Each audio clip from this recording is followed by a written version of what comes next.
Thank you very much for inviting me. This is kind of fun. Okay, let me tell you just a little bit about my own background. My own background is based in agriculture. I'm from Saskatchewan, from a grains and oilseed farm. Grains and oilseed, and we also had cow-calf operation for a number of years.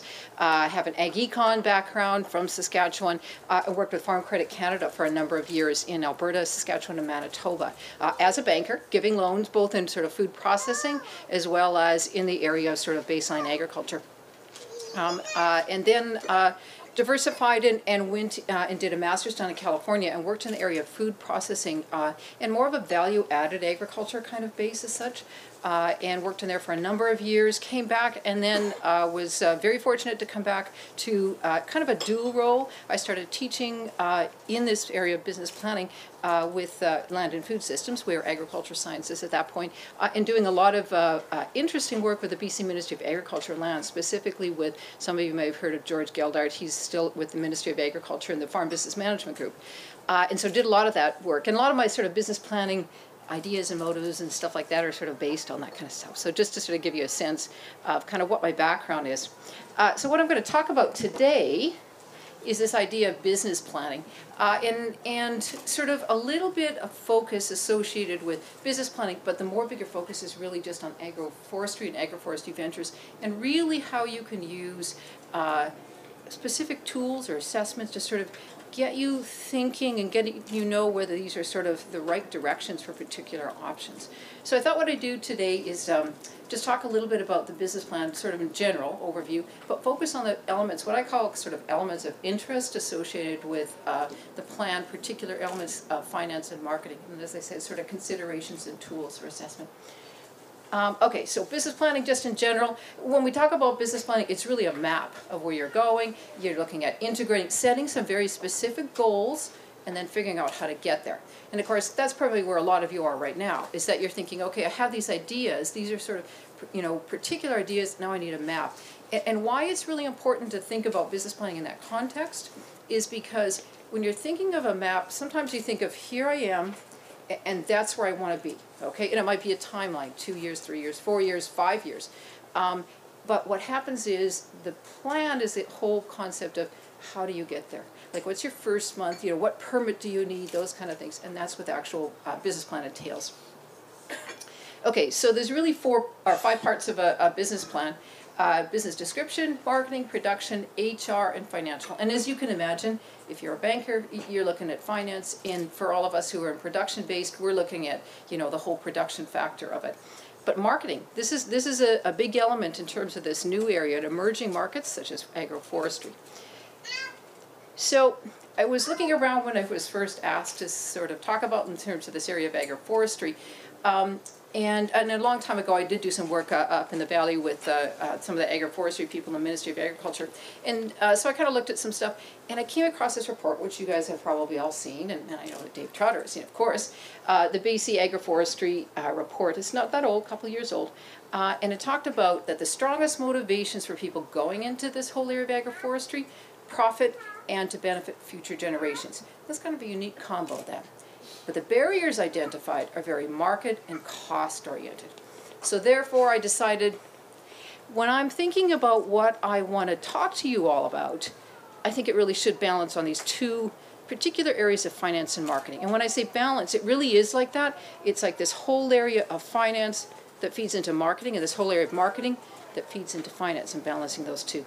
Now, you see how I have these bigger areas of sort of goals and production and finance and HR and things like that? It's important, and you guys will know this, of course, but to clarify that you are looking at these new elements of agroforestry, in particular finance, marketing, but you're looking at it within this bigger context. And that's really a unique part of agroforestry, right? It's not like I'm in cow-calf operation and I'm going to switch, get out of that, and do the bison operation. Or you're a lot of times you're integrating, and that's challenging and yet you know, an interesting part of this. So when we're going to look at these things, keeping in mind that although we're focusing on agroforestry, we really are keeping in mind that you have this other operation that, you know, we're going to bring into it. Okay, so I think we'll start with finance. that's what you usually do. Is yes, I know it's an American dollar, but our American $100. Hopefully, you'll see a lot of those if you're doing your agroforestry. But it is cutting it up. But really, there's really 3 steps that when you're looking at the whole assessment, you want to figure out some options. You want to look at establishment, like the startup, the original kind of cost to it, and then you want to look at the money potential. What those money potential. There's a couple of key things for agroforestry. So, as I said, when you're, in terms of options, when you're looking at it, I think it's really interesting to think that this agroforestry area, in terms of, some of the things at least that I know, and I'm not an expert at it by any part, just sort of crossing paths, with different people who are doing it and different operations. And I also developed a lot of the Planning for Profit series at the Ministry of Agriculture, and as Ministry of Agriculture now, we used to make agriculture and lands, we used to do that, and some of those are crossovers in terms of small farm operations in those areas. But it's interesting that in agroforestry, you are developing a set of products for sale, and there's a list of some of them. In other cases, you're also looking at, these current practices are really complementing what you're doing. So they're increasing your productivity, or increasing the use of your land, or extending it. And that's kind of an interesting, and as I said, kind of difficult thing to define, but important to have this factor. So particularly unique is this factor that you're doing a number of products. You're doing your original, so you're doing a cow-calf operation, you're going to graze into pasture, that kind of a stuff, the silvopasture stuff. You're enhancing part of it because you may increase productivity if you're doing various cover crops and such like that. And you're always combining with usually what you're doing in terms of your primary. So it makes this choice, as I said, interesting but complex. So at this point, you're sort of first, if you're thinking of it as steps, your first thing is to sort of recognize all these things and thinking, okay, I can't do everything. Which of the best fits, when you're talking to your ministry people and looking at your research to figure out what are your options with it. So the second thing is, after you narrow down to a couple of sort of main sets, you need to look at your establishment costs. Now, things that I thought you'd find interesting is a little bit of the uniqueness, because I understand that some of you are in agroforestry, some of you are thinking about agroforestry and looking at that diversity. So in terms of the uniqueness, I'd say characteristics of agroforestry, we in some cases have quite a range of what are the required establishment. I mean, sometimes you already have the land, so you're of course not purchasing land, but what you might have is trees, you might have very specific equipment for it, a lot of site prep in a lot of agroforestry, right? There can be, if you were looking at, things like this silvopasture as a little example, the riparians, of course, all those. And you also have this alternative where sometimes you have to get rid of what you have there, like the destruction of what's actually in there currently, which is expensive, right? Also, irrigation is another thing. And you're actually sort of value adding, but you're kind of increasing the use of your current land, and that may be costly as well. And then there's this whole fuzzy area of what we call, and you guys know this, is this ecological capital, because you're doing something that's going to benefit everything else. You're benefiting the common good, this multi-story crops, in other words, on the same land. That's something in terms of it, erosion, right? Water, wind erosion, environmental facts. Those are all, kind of unique characteristics of agroforestry and very different from other factors that you have to consider when you're looking at these establishment costs. And so when we're talking about establishment costs, we're really talking about the upfront. What is, before I get started, what is my big investment that I'm actually going to be having, a range of big investments. So for example, if you're looking at something like silvopasture, and of course I had to have goats because I have lots of encounters with goats when I was with Farm Credit, and none of them were good, trust me. Some of them were on top of my car when I'd come out, and yeah, it was not good. But they are kind of an interesting creature. So there's the goats, and if you're looking at, silvopasture, of course you have trees, you have your forests, you have your livestock, and of course so you have 3, related, of course, and interlinking operations or enterprises, but each of these have very strong in terms of their sort of startup costs that you're going to have to consider when you're looking at your business planning as such. So for example, when you're looking at something as small, this is just like a 10-acre operation, and they're looking at expanding some factors and doing a little bit of irrigation, but not very much. Look, it's tiny, 25,000. You're looking at 130 grand for sort of that startup. So considering that is a big factor in terms of, what your options are and narrowing down those options. So after you do options, narrow them down, after you consider what are those real capital costs, and think about, trying to get some refinement, which I will tell you is probably one of the big challenges, that capital cost thing, trying to figure out accurate. And the only way you're going to do that is by looking on the internet, talking to your experts, talking to the people who are associated with, and of course people, Dave, in terms of all the, different projects as such, to figure out those. And then we go kind of into the money, and again, the unique factors. And I think it's really important to solidify and think about those, that in agroforestry, you have really long planning horizons. And I found it interesting that mentioned the black walnut, because I was looking around at different crops in this last week and different products, and I thought it was interesting that timber and nut tree, requires a good site and 80 years before you can timber it. Well, that's kind of a long planning horizon for all of us, I would suggest, right? So, of course, that's an extreme, versus, say, cedar buffers, where you're looking at, using them for florals, say 2 years, things like that. But the idea that you have these really long planning horizons, of course we have that when we have things like, fruit trees or blueberries and raspberries. We have the canes and things like that. We don't expect production, but sometimes these could be even longer. So it's important to think of in your money potential. You also have irregular costs and revenues, that's sort of the up and down factor. That's not necessarily unique. A lot of agriculture has that. Low interim and a lag. So you'll have your, post-production. You'll have maybe an initial, and then you may not have anything for 2 or 3 years. And of course, as we see in terms of money potential, you have to get through those. I think it's also important to think that when you're looking at money potential, that it's, a lot of people don't know what agroforestry is, and I say that from a consumer point of view. I thought anecdotally, I'm just going to ask some of my people who because land and food is always this value added, right? Anything you ask our students, our professors, they always know because they're thinking about it, right? Well, I don't think always, but most of the time they do. But I asked, just different people, I even asked my daughters. So I'm going to the agroforestry thing and I'm talking there. Do you guys know what agroforestry is? Okay, what do you guys think of when you think of agroforestry? Whole range of stuff. What does my daughters think of? Mushrooms. And the other one said truffles. Well, okay, because you do a lot more of those. So it's very defined, right, what people think about it. That causes difficulties because it's a new market, right? And so when we're talking about new markets, money potential, it can be a concern. Of course, in terms of that recognition, it goes hand in hand, in other words. Okay, whoops. So money potential, when you're doing the assessment, and this is where the tools come in, when you're assessing your money potential, you have to consider both the enterprise budget and a cash flow. And if you don't know what that is, there's a couple of my students who are back there. You could ask them later exactly what it is, because they're learning that in my class. But what enterprise budgets really are, enterprise is where you're looking at profitability. So you're looking at what your product is you're selling, okay, if it's hazelnuts or if it is, the goats, or if it's some kind of a, pasture situation that you're leasing, you're looking at the revenue from that operation, the expenses associated with that operation, and then profitability. Because you want to see if that particular unit, and this is very key in something when you have like agroforestry, where you have a number of things going on, that you want to see which one is making you money. Now, it doesn't mean that you throw off the one. Sometimes they just have to be integrated, right?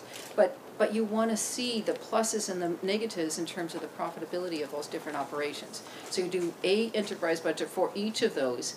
But then, and I'll point out some factors of how to do some of those, but then you also have to do a cash flow. Cash flow is important because cash flow isn't about profitability. Cash flow is that recognizing these elements. Long planning horizons, low interim in lag and income, lots of different kind of costs. It looks at, can you pay stuff as they come through? That you will have a lot of expenses and very little to pay for it for a certain period of time. And then you might have a nice bump, and then you might have for a few years those things. So that kind of trade-off associated with that. Okay. Can you hear me okay? Because I hear myself moving this back and forth. Are you all right? Can you guys hear me at the back? Yeah. Okay. All right. So this is what these enterprise budgets look like. You really just revenue, variable expenses, fixed expenses, and profit. And I have some examples for you of what different sets look like and how to categorize some of them. Just to recognize, of course, revenue is price times quantity, because we'll look at those in a little while after we do some marketing stuff to see how you can sort of plug back in here. Okay, so when you're doing timing, consider as you're doing your planning horizon that you've got a long planning horizon in here. You want to do the pre-planting stage, right, because you'll have expenses with that. Unfortunately, you won't have any income. But then the next year you'll have the establishment where you're actually, developing, whether it be pruning or, depending on what your kind of crops are. And then you'll have year 1, then you'll have year 2, then you'll have, and you'll continue it on to what we call full production. And you'll need to make sure that you consider, doing the enterprise budget for each of those years, just to give yourself a sense of, when these things are profitable, when they're not, as such. Okay, so you're doing all your revenues associated with that. A lot of times people do these budgets on a per unit basis because then they're easier to scale up and down, right? So you'll see if you go to the ministry stuff that we have on, it's all at a per square footage if you're doing like smaller things like market gardens, but per acre, or if you're in the new mode, per hectare. Do people go per hectare now? Yes, because I can't convert those, but okay, fine. Per hectare, per acre. And when you're looking at variable costs, I just thought I'd give you some sense of categories. Marketing costs, harvest, establishment, maintenance. And of course, as you're going along that timeline, some of these things will go high and some of these things will go low, right? In terms of it dropping, that kind of a factor. But sometimes it's good, as opposed to just listing them, to have them, because then you can see what your big uptakes are and what your smaller ones are. Fixed costs you'll include in there too, which are just the big stuff, the stuff that you're going to have no matter if you have any crop that year. So the property tax, all those things. A lot of times though, because this is again this unique thing, if you are just adding to your current operation, or you're doing a mix and you have like 3 crops contributing to your particular area of land, you maybe don't need to go down to here. You can just list do your revenues, do your variable cost, and then you say, okay, now this is what all of them contribute on a per acre basis to your actual business itself, and that's fine. The last one is something that when I do work for the ministry, we always sort of toss around quite a bit. Make sure that you include in these new and emerging kind of markets, and these new, especially when you look at marketing, your own work time. It's easy to discount to say how much time it takes to call people and do networking and do transport and stay at the farmer's market, all those things. So making sure that you include in your budget time, even if you're not going to pay it, include it, because if you say, for example, you decide to do some off-farm business, then what you'll do is you'll spend your time at that and you'll hire somebody else to do it, and you want to know whether it's going to make money. And then the non-cash cost, I think anybody who's been associated with any kind of agriculture, you know that family is a good, cheap source of labor, right? Every prairie kid had to stay home during harvest and never got paid, but include those kind of things as such. Okay, this is what one looks like. This is just one of those, I just want to give you a snapshot. This is just market garden stuff, carrots and onions. But I want you to see how you do. You're looking at your expenses, and that contribution margin is saying, okay, what's left over to pay those fixed expenses. So it's a comparison base. There's another one, just a snapshot again, looking at different years as you move through. So year 2, 3, 4, and then average full production, because you'll be doing that kind of stuff, and you'll be thinking about that they are different. And then this is a really important element that's still associated with not cash flow, but just enterprise budget, is looking at variations. Because when you're looking at these prices, when you're looking at these yields, and you're looking at these costs, there is no, because they're so new and because it can be different, we talk about things from the States and, other countries and bring them here. And of course, those are great bases to use, but we have to build variation into it. So what you do then is you can build, changes of prices. You say, okay, what if the price is 20% above? What about a price 20% below? What's my key cost? Labor. Okay, what if it was 20% above, 20% below? Those things, and rework your budgets to say, okay, now you give yourself, so it's not that you know so much about this market, but at least you know your parameters. You know that if prices are at that level, you're just barely going to cover costs. Or if your yields are at that level that you've looked at, say 20% below, you know that, oh, you're in that position that you're close, but you're still going to cover your costs. So it gives you some sort of boundaries and benchmarks. So cash flow is different, as I mentioned. Cash flow is all about, can you pay stuff as they come due? Because that's a big factor with it. And really it's the last one that's important, that you look at investment, you look at operating, you look at financing, all the things that go in and out of your business. And this is nice because you're just listing. But the last point is that you have to use this to assess your ability to get, of course, but also what you need for line of credit and production loans. Because you have to build that gap into there, And so when you find that there's a gap, it's time to go to the bank before and say, okay, I've got this gap, but here's my year 2, 3, 4, 5. It shows that I'm going to be making money. It's just I need to get through year 1 and 2 because of this gap. And so assessing those things. You are allowed to ask questions. Are they allowed to ask questions? Oh, yeah. Should I ask that before you, by the way?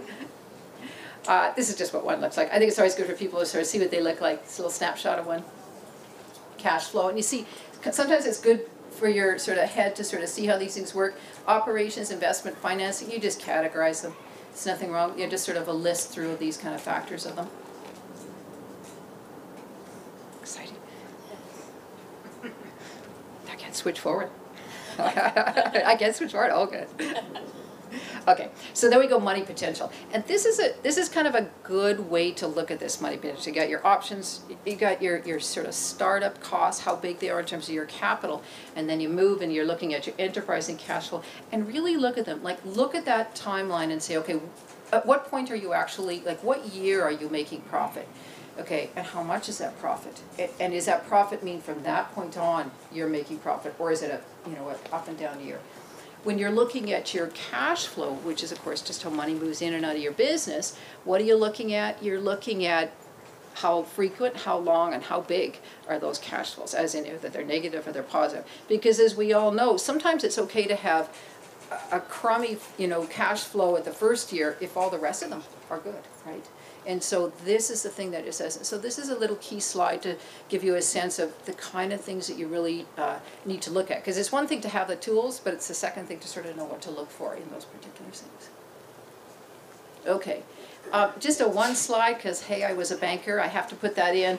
If you're looking at getting lines of credit and you're looking at getting capital loans, or loans for capital in other words, what do they look at? They look at how risky you are, as in those big in terms of how long and when you're making profit, swings in terms of prices and yields. They look at the return in terms of your profit. You could look at net cash flow, but really profitability, return, and if they're going to get that repayment. They look at that, and of course so should you, because that's your operation, right? I have Farm Credit Canada up there, banks, and anybody know what that bottom one is, what it refers to? Have you heard the term love money? Love money is when your family and friends give you money. And you guys know that because that's probably where a lot of small businesses kind of work into it. Love money is a big source associated with new ventures in particular. Okay, so at this point, you kind of look at the finance, and it's not just linear, but you kind of hopefully have narrowed it down to the options that work, get a sense of what your establishment costs are, and kind of what range that your money is in terms of you're using these budgets to get a range of it. So then it's time to go into the world of marketing. So marketing is really interesting in agroforestry because there's a lot of options, and that makes it exciting and interesting, but it makes it challenging. Because as a lot of us know who are involved in agriculture, we are great at production, and we have strong work ethics, and we know how to work hard in those aspects. But marketing is kind of new to us, and it takes us into a whole new direction, and it dilutes some of the factors in terms of, you have to take that time away from production to actually invest in where should we sell it, if you're going to sell it to a chef, talking to the chefs, who knows how to talk to chefs or wholesale people, right? You got to learn those kind of skills with some of these, because they can be beautiful markets for some of these things, depending on what you're looking at. Okay, so here it's just two-step, look at the alternatives, see what's possible for you in your business, and then two, try to figure out in those markets what price and what kind of sales that you would be looking at. So what's your top, what's your low, what's your medium at these things. So I thought I'd just give you a snapshot of sort of marketing issues and particular characteristics of agroforestry that are related to this marketing. I think, of course, the first one would be location and transport. If you're here at UBC Farm, you got this wonderful competitive advantage because you're close to, fabulous markets around here, right? And so location is a very key factor, because if you're far away from your consumer markets, then you're having transport costs. And that in itself can be an offset of things. Agroforestry fits with a couple of really interesting trends. It fits big trends, not just little trends these days, but big trends. Consumers' interest in conservation, consumers' interest in social standards. Things are produced under a very specific realm of social factors. It also fits with local markets, local food systems, and those are good things because they key into an established kind of market sense already. As I said, in terms of a negative already, I think there is a lack of awareness regarding what agroforestry really means, like non-forest products, non-timber products. We tend to go non as opposed to what they are just because they're so diverse, and that can be a difficult thing for recognition. We're close to export markets, Pacific Rim, that's a good thing in terms of, niche products, high quality. But there's also lack of market coordination, not in a negative sense like people don't know how to coordinate, just that they're new emerging markets. And that's the way these things work, is that, the establishment of various markets. Oh, I'm okay. Oh, this is good. I'm all working. It's everybody else that's going out. Sorry. Yeah. Hopefully I didn't do anything. All right. Okay, so let's look at some alternatives. Very different than if you were in sort of baseline kind of marketing. What you're doing is you're looking at markets where you're trying to get good prices, good solid prices, of course highest relative, but good overall solid prices, and good in terms of sort of values of products sold, so quantity. 5 different options I thought we'd kind of just go through and give you some examples. This is actually a labeled wild mushroom product, which I thought was kind of interesting because they have a beautiful brand sort of set to it. Okay, so first one is you got to decide in terms of your marketing, is it a good thing to have a couple of different products, or is it best to just to have 2 to concentrate, maybe, or 5 to diversify? Every time you have these trade-offs, you got to realize that there is, of course, more management, more marketing requirements. There's efficiency gained if you're doing 1 product good or 2 products good, but you also have this idea in terms of sort of, as I said before, the dilution. The good thing about having more crops is that when you go to the wholesale market, the retail market, the artisan, the spa, whatever you're going to go to for a market, is you have a range of products to offer them as opposed to one. So there's kind of a trade-off in those things that you have to consider. Direct marketing, we know very much about it, considering we're right next door to one today. Is it a big potential for a market channel, for a market opportunity? I thought you'd like this term. This is this new term people are calling metro farmers. You too can become metro farmers. And all it really means is that you are near a metropolitan marketplace and you use that to your advantage, right? So the good thing is that you have access to a good customer base. But the interesting thing is that there's a bit of trend associated with whether these things are really creating much more profitability for people who are selling into them. So for example, you're having more competition of the people who are in that market, that guys at that market. You're having more competition because there's more markets. Like look at Vancouver, we have more and more all the time, right? That's the goal of the Vancouver Farmers Market, but it does mean that then people, instead of coming from downtown to, Kitsilano, they have one downtown now. Instead of always going to Trout Lake, they're here. I mean, that's good for transport, but it does mean that there's different forms of competition. So assessing that kind of thing, whether it's important and whether you're getting enough profit margin and whether, the whole seasonality is going to fit within it. So it might be one of your options, but it's important to think that, what are my other options with it? So another option is looking at this co-op and alliance thing. It gives you, obviously, in terms of thinking about your advantages, increases your power, increases your marketing, creates partnerships. You can do it across geographics, you could do it across product, you could do it across a particular sector, right? And that's the interesting thing in terms of agroforestry. You have all those options. So you could say, the Kootenay Rockies artisan, of course I made that up, but maybe there is those. But there could be somebody like that. But of course it could be herb growers because that's a particular area. You can create those, that's an excellent market channel. And they're the people who could support some branding. And this is one of the things that I have talked to some other people about. I made this up, of course, again, too. You're welcome to copyright it, trademark it if you'd like to. I'm sure it's pretty exciting. Sustainable local products from BC Forest to you. Something like that for branding so that people are understanding, oh, it's that BC agroforestry product. Oh, it's me doing it as a producer, too tough. A whole organization doing it, alliances, that's a potential, right? You can hire somebody to do it. You can, give some sort of consistency of brand. So value-added marketing. So you're taking it away from the commodity to things like this, I love the Apple thing. They're those ones that they're not stickers, they're actually where their stickers are on it, then you release the sticker and it's the reverse in terms of, what gets colored. They sell for a lot. I used to see them down in California when I was living there, lots. But just, but food, botanicals, decorative, handicrafts, areas. Okay, The tough thing about value added is that, again, okay, you're already in production, now you're doing, you know, a new market, and now you're doing a value added. And there's cost to that for your time and also for your investment in that dilution factor again. But they can be positive, so you got to trade off your extra costs with your extra in terms of the prices that you might get for the value added. Niche markets, this is what I mentioned before, the restaurants and the day spas and health food.